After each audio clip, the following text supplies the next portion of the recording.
And so there's a lot of people right now who are asking, what if?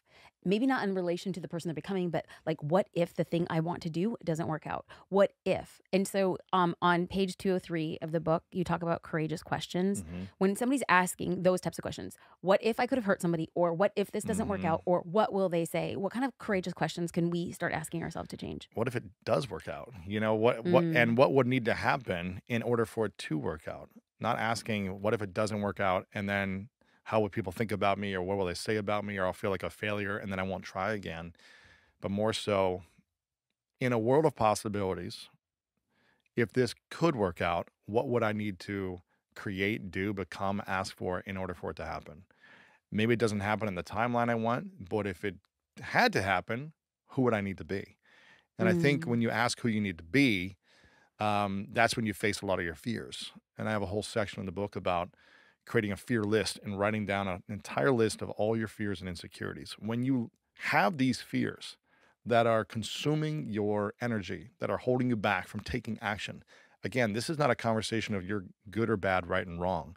It's just, is it useful for you that's in right. life to have these fears holding you back? If it's not useful, then it's going to take courage for you to act on them consistently until you overcome them. Mm, You cannot outthink your fears. You cannot out strategize your fears. You must face them emotionally, psychologically, and physically and deal with the pain of failing on the way because you will fail. One of my biggest fears was public speaking early on. And I met a mentor who was a professional public speaker. And I was like, I have no clue how to speak in front of a group of 5 people without stuttering, stumbling, sweating, forgetting what I was gonna say, and feeling like an idiot because I just felt mm, like everyone was smarter around me. And he goes, "If you want to be impactful in the world, whether you get a job and you wanna speak in a boardroom or you wanna influence a partner of yours in a moving way, you want to speak in front of a crowd, whatever it is, you've gotta be able to enroll people in your vision." And if you want to enroll people in your vision, you must learn to communicate what your vision is effectively. It doesn't mean you have to become the best public speaker in the world, but you've got to learn how to have some skills, some tools on how to just communicate. And I didn't have that skill except for one-on-one, but I couldn't do it in a group because I was so afraid of judgment. That was my biggest fear. There's 3 main fears that cause us to doubt ourselves. Self-doubt is the killer of dreams. It's what holds us back mhm. from acting courageously. When we doubt ourselves, we don't ask the girl out. You know, we don't get out of the toxic relationship. We don't ask for the raise. We don't make a bigger offer in our business to get bigger clients. We are afraid and we doubt ourselves, and so we just don't act. We think, we wait, we analyze, we don't Mhm. act. It's not bad. It's just, is it getting you the results you want in your life? And do you feel good about yourself when you are crippled by fear? I never did. I just felt insecure and not enough. And so when I learned to say, all right, I'm going to go all in on this fear of public speaking. And he told me exactly what to do. And I just followed it like an athlete. Okay, give me the steps. I will do everything you tell me. He said, you need to go every week for a year to Toastmasters, which is a public speaking course. And you need to fail. You need to fail and experience the humiliation of what it feels like. And then you need to realize you're still alive. Mhm. You're okay. Maybe some people thought of you in a certain way, but you get back up, you do it next week, and then you're gonna fail again. But maybe it won't be as bad because you'll learn one thing to improve. And do this every week for a year and come back to me and tell me what happens. And this is what I did every week. The first speech I did, I wrote out word for word this 5-minute speech. And I thought to myself, I have no idea what to say for 5 minutes. It felt like a lifetime. And I wrote out and I got behind a podium and I spoke and I didn't look up one time at the crowd of about 20 people.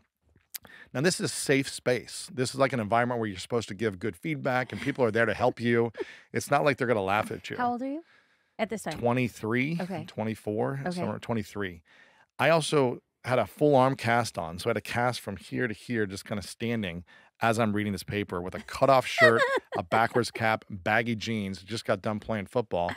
And everyone's in suits and they're all professionals and they're all incredible speakers. And I get up there behind the podium, stuttering, stumbling, just feeling like the biggest loser. And I looked down and read word for word the whole thing, would flip the page, read the whole thing. And then I finally looked up the end after these 5 minute speech. And, people clap and I kind of see some mixed faces. And then three different people are supposed to give feedback. This is the whole part of it. You're supposed to Right. get feedback in coaching.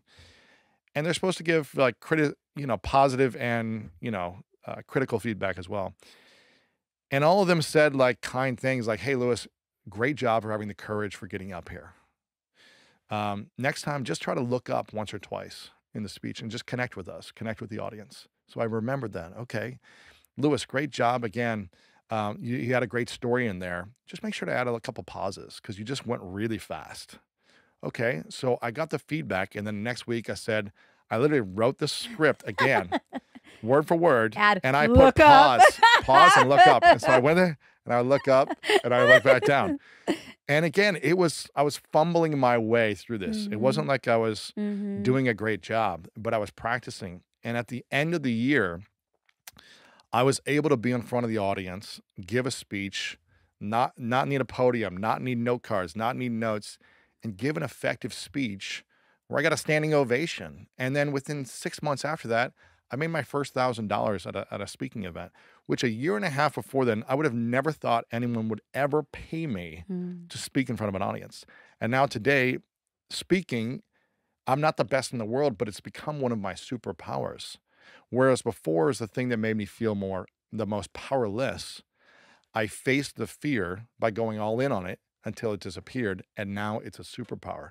So I did that one by one by one. I had a lot of fears, and I just went down the list and started doing this. Okay, salsa dancing. This is terrifying for me.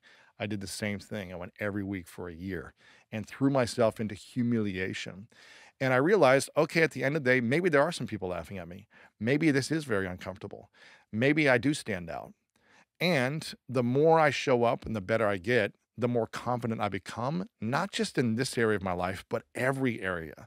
Because when you overcome one thing that's a fear of yours that cripples you, that causes you to doubt yourself, it expands your ability to be confident in every other area of life. Mhm. These things I did in my early 20s allowed me to take so much action in business in my mid to late 20s where I had no place Yeah. of doing the things that I was supposed to do.